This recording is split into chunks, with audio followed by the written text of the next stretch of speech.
लोकसभा में 131st constitution amendment bill यानी women reservation bill पर वोटिंग हुई। बहुत गर्मा गर्म डिबेट हुआ और एंड में रिजल्ट आया। सरकार इसे नारी शक्ति का नाम दे रही थी, लेकिन ऑपोजिशन इसे इलेक्टोरल मैप बढ़ाने की साजिश कह रहा है। तो सबसे पहले समझते हैं ये बिल था क्या। Honorable members, the motion is adopted by a majority of the total membership of the House and by a majority of not less than 2/3 of the members of the House present and voting. The bill is passed by the constitutionally required majority. 2023 में women's reservation act तो पास हो गया था, जिसमें parliament और state assemblies में 33% seats महिलाओं के लिए रिजर्व करने का फैसला हुआ। लेकिन उसमें एक बड़ी कंडीशन थी। ये रिजर्वेशन तभी लगेगा जब नया सेंसस हो और डिलिमिटेशन यानी कॉन्स्टिट्यूएंसी बाउंड्रीज विड्रॉ हो जाएं। मतलब ये 2034 इलेक्शन तक डिले हो सकता था। गवर्नमेंट ने 131st अमेंडमेंट बिल 2026 लाया ताकि ये डिले हट जाए। बिल का मकसद था 2029 के इलेक्शन से ही महिलाओं को 33% रिजर्वेशन दे देना। इसके साथ लोकसभा की सीट्स बढ़ाकर लगभग 850 करने की बात थी ताकि जनरल सीट्स कम ना हो। डिलिमिटेशन भी 2011 सेंसस के बेसिस पर जल्दी करने का प्लान था। गवर्नमेंट कहती है ये विमेन एम्पावरमेंट का बड़ा कदम है। इतने बड़े देश का आधा जिम्मा जो उठा रहे हैं, उनका भी कोई हक बनता है यहां आने का। हमें रोकना नहीं चाहिए।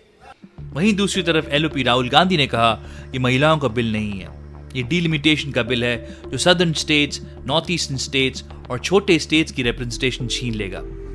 ये देश के फेडरल स्ट्रक्चर पर हमला है। उन्होंने कहा कि बिना फ्रेश सेंसस के 2011 डेटा पर डिलिमिटेशन करना गलत है। You are telling the South Indian states, you are telling the northeastern states, you are telling small states in India that in order for the BJP to remain in power, we are going to take away representation from you. This is nothing short of, this is what you are doing. And under no circumstances are we going to allow you to do it. So I am telling you very clearly right now that the entire opposition is going to defeat this attempt of yours to attack the nation state and deprive OBCs and Dalits of their rightful place in society. Voting हुई और result ये रहा। प्रश्न ये था कि भारत के संविधान का और संशोधन करने वाले विधेयक पर विचार किए जाए। शुद्धि के अध्ययन मत विभाजन इस प्रकार है। हाँ 298 298, ना 230 230।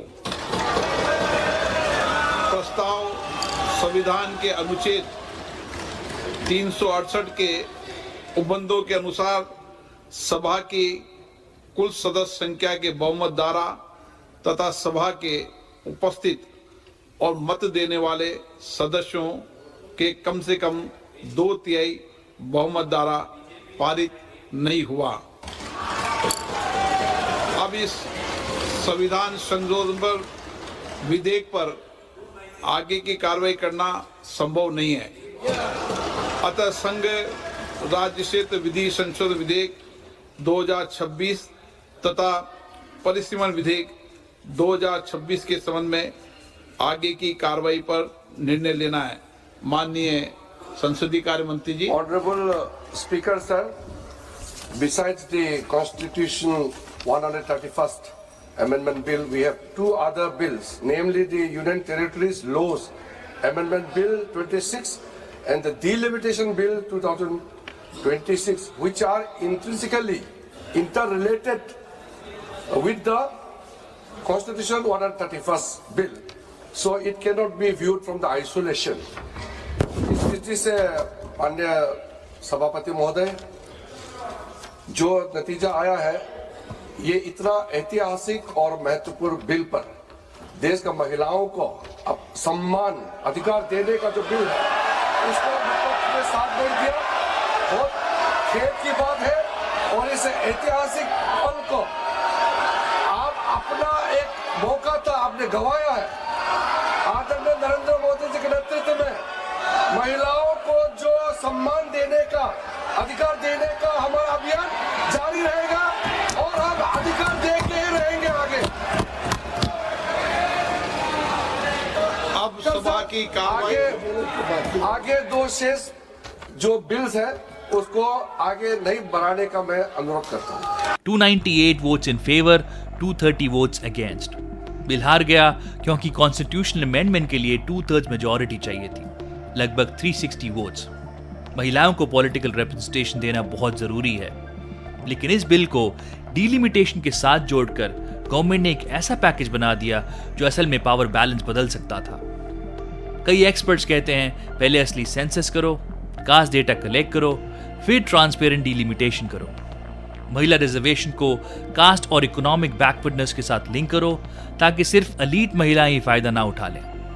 अगर सिर्फ महिलाओं के नाम पर यह बिल लाया जाता बिना बड़े पॉलिटिकल चेंजेस के, तो शायद ऑपोजिशन इसे सपोर्ट करता, लेकिन लगता है कि यह महिला एम्पावरमेंट से ज्यादा इलेक्टोरल स्ट्रैटेजी था।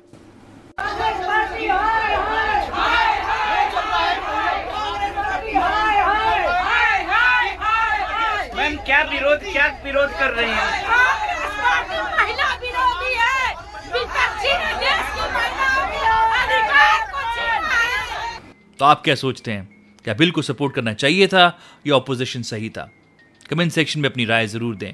अगर वीडियो पसंद आया लाइक करें, शेयर करें, चैनल को सब्सक्राइब करें, बेल आइकन दबाना ना भूलें। मिलते हैं अगले वीडियो में। बाय बाय, जय हिंद।